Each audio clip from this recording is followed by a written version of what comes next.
Alors, la team, bienvenue dans cette vidéo. Est-ce que vous savez que la Turquie Bourse-Lari, en fait, reste l'une des meilleures bourses au monde? Une bourse pour laquelle vous pouvez postuler sous réserve. Je vous explique dans cette vidéo aussi les documents nécessaires pour pouvoir postuler à cette bourse d'études et les conditions ou les critères d'éligibilité pour différents candidats de par le monde. Je suis Donald Christian, j'espère que vous allez bien. On se retrouve juste après.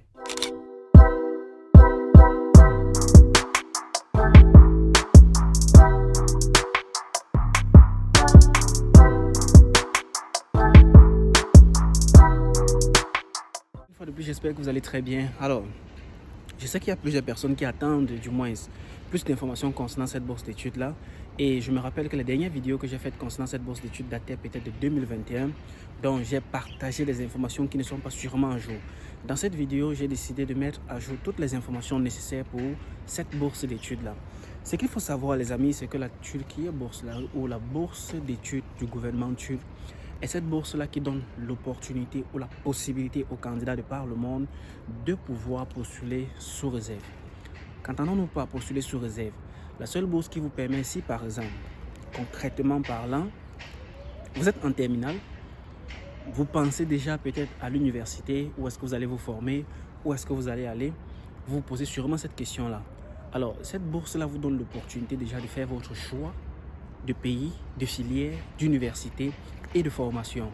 Par exemple, vous êtes en terminale scientifique, vous rêvez peut-être d'être un ingénieur informaticien, on va dire ainsi.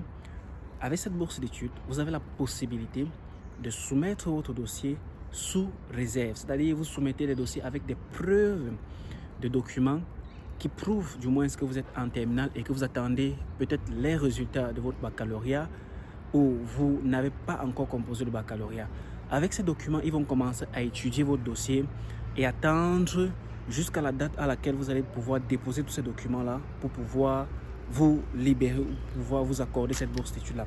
Dans cette vidéo, si je vous donnerai la date, rappelez-moi, la date à laquelle ou la date limite à laquelle vous pouvez soumettre vos dossiers complets dans le système pour ceux-là qui postulent sous réserve.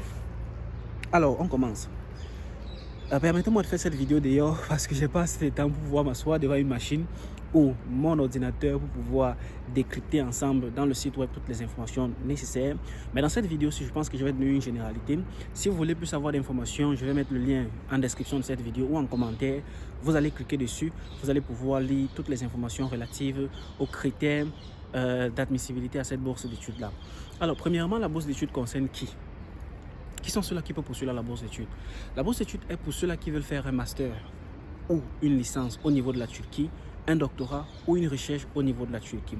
Ces 4 bourses qui sont offertes. Bien sûr, il y a la bourse totale, il y a la bourse de courte durée, il y a la bourse de recherche. Alors dans cette vidéo, on va parler beaucoup plus des critères de la bourse totale, c'est-à-dire celle qui prend en charge votre billet d'avion, votre logement, votre assurance maladie, une allocation mensuelle, vos frais de scolarité pendant toute la formation.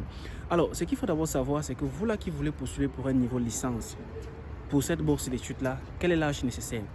L'âge nécessaire sur le site officiel, c'est que vous devez être en dessous de 21 ans. C'est-à-dire l'âge limite, c'est 21 ans. Lorsque vous dépassez 21 ans, vous avez déjà brisé un critère d'éligibilité. Alors pour ceux-là qui ont 22 ans, ils se posent sûrement la question, est-ce que je peux postuler à cette bourse d'études-là? Moi, je ne vais pas vous décourager.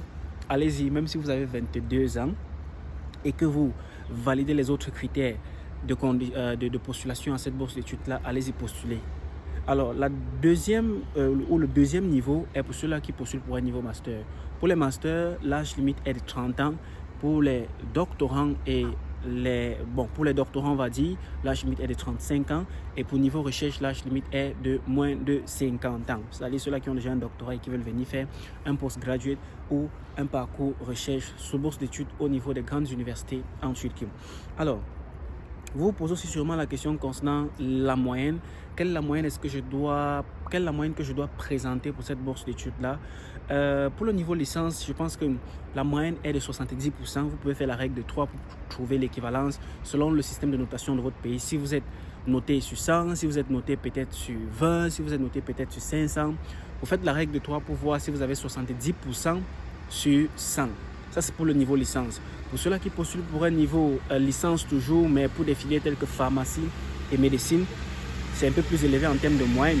Vous devez présenter une moyenne, attendez que ce véhicule-là passe, vous devez présenter une moyenne plus ou moins de 90% pour vous qui postulez ou pour vous qui voulez postuler pour médecine ou licence. Ça, c'est pour ceux-là qui veulent postuler pour un niveau licence ou pharmacie, pardon. Je suis un peu distrait avec les bruits. Alors, je vais m'arrêter là. C'est-à-dire, je vais me placer là pour pouvoir continuer la vidéo tranquillement. Maintenant, pour ceux-là qui postulent pour un niveau master, quelle est la moyenne demandée? La moyenne demandée pour ceux-là qui postulent niveau master, c'est de 75%. 75%, c'est combien? Vous faites juste une règle de 3 pour voir si votre moyenne que vous avez obtenue en licence est l'équivalent de 75% pour voir si vous êtes éligible à cette bourse d'études-là. Il y a ceux-là aussi qui vont vouloir postuler pour un master, pour un doctorat. Vous êtes toujours dans le même intervalle de moyenne demandée pour cette bourse d'études-là. Donc, voilà ainsi les deux critères majeurs d'éligibilité pour pouvoir postuler à cette bourse d'études-là. Il y a l'âge et la moyenne. Au-delà de tout ça, il y a d'autres petits critères, bien sûr, que vous allez pouvoir découvrir lorsque vous serez dans le processus de candidature, c'est-à-dire de soumission de votre dossier pour cette bourse d'études-là. Si possible, je souhaiterais bien que ça soit possible. Je vais faire une vidéo avec mon écran partagé où on créera un compte ensemble, on postulera du moins. On va parcourir toutes les différentes rubriques pour cette bourse d'études-là ensemble pour voir quelles sont les différentes questions à répondre, quelles sont les différentes rubriques à prendre en considération ou quelles sont les approches pour les différentes questions qui sont disponibles dans le système de candidature. Alors, en termes de documentation, de manière globale, qu'est-ce que vous devez préparer en termes de documentation? Premièrement, j'aimerais vous dire que vous n'avez pas besoin d'un passeport pour cette bourse d'études-là. Ce n'est pas une obligation. L'obtention d'un passeport n'est pas une obligation. Mais vous devez vous assurer d'avoir un passeport avant août 2024. Et je répète bien, août 2024 est la date limite à laquelle vous devez soumettre tous les documents dans le système. Bien sûr, vous pourriez fournir votre passeport bien après, mais pour obtenir cette bourse d'études-là, pour pouvoir valider la bourse d'études, vous devez présenter dans le système un passeport. Un passeport, c'est-à-dire un numéro de passeport avec des dates d'expiration et des dates de création. Voilà ainsi les documents qui sont nécessaires pour cette bourse d'études-là, importants, c'est-à-dire les documents les plus importants.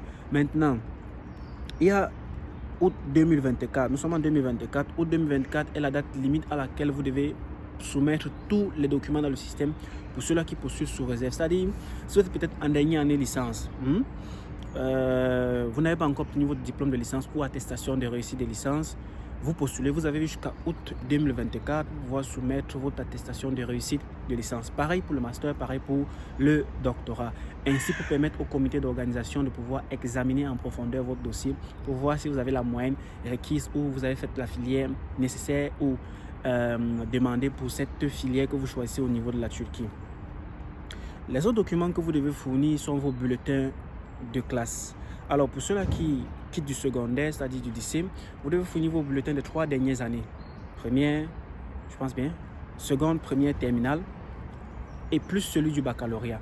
Donc si vous postulez sous réserve, vous fournissez d'abord celui de première, seconde, première et terminale, même si vous êtes au 2e semestre, on va dire trimestre, et vous n'avez pas encore fait le 3e trimestre, vous soumettez tous ces bulletins que vous avez là.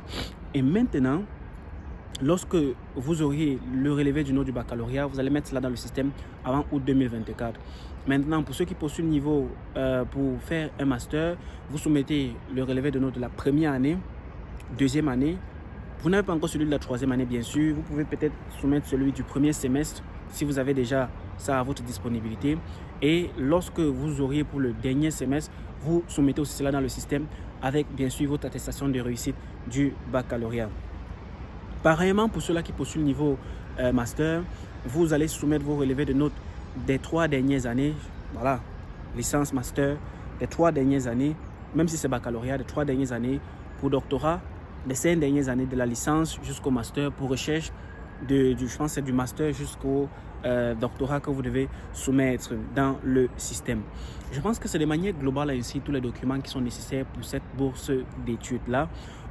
En dehors de cela, il y a bien sûr des lettres de recommandation que vous devez récupérer de vos différents professeurs. Je pense au maximum, c'est 2 lettres de recommandation que vous devez récupérer au niveau de vos professeurs.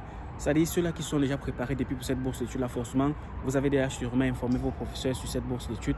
Alors, vous vous approchez juste d'eux, vous leur donnez les critères d'éligibilité à cette bourse d'études-là et ils sauront comment rédiger une lettre de recommandation pour vous que vous allez insérer dans le système. Bien sûr, avec leurs différents contacts comme email, numéro de téléphone, voies et moyens pour pouvoir les joindre facilement.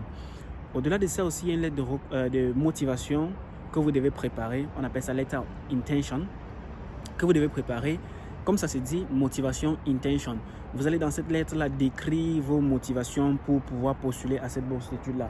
Pourquoi est-ce que vous voulez postuler à cette bourse d'études-là? Vous allez expliquer dans cette lettre-là les raisons pour lesquelles vous avez choisi la filière, vous avez choisi le pays, vous avez choisi l'université et vous avez choisi cette bourse d'études-là.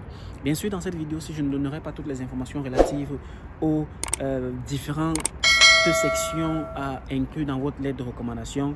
De manière spécifique, c'est disponible à ceux-là qui sont inscrits dans le coaching dont on a déjà lancé. On commence ce dimanche-ci, 07, avant l'ouverture de la bourse d'études. Nous, on commence avec les différents groupes de coaching qui ont déjà été créés avec l'équipe Elder au Japon. Si vous n'êtes pas encore inscrit au coaching, n'est-ce pas? Je rappelle, le coaching n'est pas gratuit. Je vais laisser mon numéro en description de cette vidéo-ci. Vous me laissez un message. Je vous mets en contact directement avec le service d'enregistrement pour cette bourse d'études-là où vous enregistrez. Vous êtes inséré dans l'un de nos groupes et on commence le coaching avec vous. Le coaching, c'est quoi en général, les amis? C'est un processus de suivi, de conseil, d'orientation, d'organisation, du moins pour pouvoir soumettre une candidature meilleure à cette bourse d'études-là. On vous oriente sur le choix des universités, on vous oriente sur le choix des filières, on vous oriente sur la rédaction de votre projet de formation ou de recherche, on vous oriente en fait sur le choix de la ville dans laquelle vous devez partir étudier ici en Turquie, on vous oriente sur la réponse que vous devez apporter aux différentes questions et sur les types de documents et comment est-ce que vous devez soumettre votre document dans le système, du début jusqu'à la fin de la soumission de votre candidature, c'est-à-dire du 10 jusqu'au 20 février, on est avec vous du début jusqu'à la fin. C'est pas gratuit. Donc si vous m'écrivez, sachez que vous serez redirigé dans un endroit où vous allez devoir payer pour pouvoir vous inscrire en cette bourse d'études-là. Pour ceux qui n'ont pas les moyens, bien sûr, il y a toujours une possibilité pour vous. Je ferai dès que possible ou de temps à autre des vidéos disponibles sur cette chaîne dans lesquelles j'expliquerai en détail comment est-ce que vous pouvez soumettre votre candidature à cette bourse d'études-là. Si vous êtes chanceux, vous pouvez plus ou moins grab, comme on dit généralement, plus d'informations pour pouvoir construire votre dossier de soumission pour cette bourse d'études-là. Je pense que dans cette vidéo, si j'ai partagé de manière générale toutes les informations nécessaires pour pouvoir candidater à cette grande bourse d'études-là, elle sera disponible, je pense, comme d'habitude, le 10 janvier, c'est-à-dire la semaine prochaine. Vous aurez donc la possibilité de pouvoir soumettre votre dossier de candidature. C'est l'instant pour vous de pouvoir déjà faire un bilan sur tout ce que vous avez eu à faire comme recherche concernant la Turquie, Bourse-Larou ou les études en Turquie, les universités, les villes, les conditions d'admissibilité dans les différentes universités. Et lorsque la bourse ouvre, ne vous précipitez pas pour soumettre votre candidature et pour conclure avec cela. Non, prenez votre temps. Vous avez plus ou moins 4 semaines pour pouvoir faire tout ce processus-là. Créez votre compte, remplissez chaque étape, chaque rubrique de la bourse d'études en détail et soumettre votre dossier. J'espère que cette année-ci, ceux qui ont déjà postulé dans les années antécédentes et qui n'ont pas pu obtenir, parce que j'ai plusieurs commentaires en description des différentes vidéos, des gens qui me disent « Donald, j'ai essayé cette bourse-ci 3 fois, je n'ai pas pu obtenir cela. » J'espère que cette année-ci, vous allez pouvoir obtenir cette bourse d'études-là, si plaise à Dieu. Pour ceux-là qui sont abonnés à la chaîne depuis des années, je crois vraiment et je souhaite vraiment que vous puissiez bénéficier de cette bourse d'études-là cette année-ci. C'est pour ça que je vous recommande d'aller-y doucement cette année-ci. Faites vos recherches, posez-moi des questions en commentaire si vous en avez, en dessous des différentes vidéos qui sont disponibles. Dès que possible, je vous apporte des réponses qui peuvent plus ou moins vous orienter pour votre candidature à cette bourse d'études-là. Je vais m'arrêter ici parce que je cours là, j'ai un cours très tôt le matin. C'est pas facile d'être étudiant après tout. L'école est très bien. J'espère que vous avez aimé la vidéo. Si vous avez déjà des questions, c'est en commentaire, les amis, qu'on se retrouve. Et j'aimerais terminer par ceci, s'il vous plaît. Vous savez, lorsqu'on fait des vidéos et qu'on se rend compte que ça ne touche pas plus de personnes, des vidéos surtout gratuites, quand on se rend compte que ça ne touche pas plus de personnes, on est plus ou moins découragé et affaibli à ne plus continuer à faire des vidéos. Donc j'aimerais, et je remercie déjà ceux-là qui partagent des vidéos disponibles sur cette chaîne-ci, j'aimerais que vous m'encouragez en partageant les vidéos, les amis, s'il vous plaît, dans les groupes WhatsApp, dans les groupes Facebook, je ne sais pas où vous pouvez partager pour que des personnes puissent être atteintes. Vous savez, lorsque la vidéo sera plus vue, je serai plus ou moins encouragé à pouvoir faire plus de contenu et à vous donner plus d'informations concernant cette bourse d'études-là. Donc on va faire un challenge. Moi, je vous pompe des vidéos, je vous produis des vidéos chaque jour selon vos différentes questions. Je peux peut-être vous rassurer ceci. Si les vidéos sont plus partagées, je répondrai aux différents commentaires par des vidéos explicatives. Je me battrai à faire cela. Je réponds à ton commentaire par des vidéos explicatives. Bon, peut-être on va aller plutôt sur TikTok pour faire cela, mais Je ne suis pas trop fan de TikTok, je ne connais pas trop utiliser TikTok. Donc, on va continuer sur YouTube. Donc, partagez les vidéos au maximum, partagez dans les groupes, partagez avec vos proches. Ceux-là qui peuvent poursuivre cette bourse d'études-là, partagez les vidéos, ainsi je serai encouragé à faire plus de contenu concernant cette bourse d'études-là.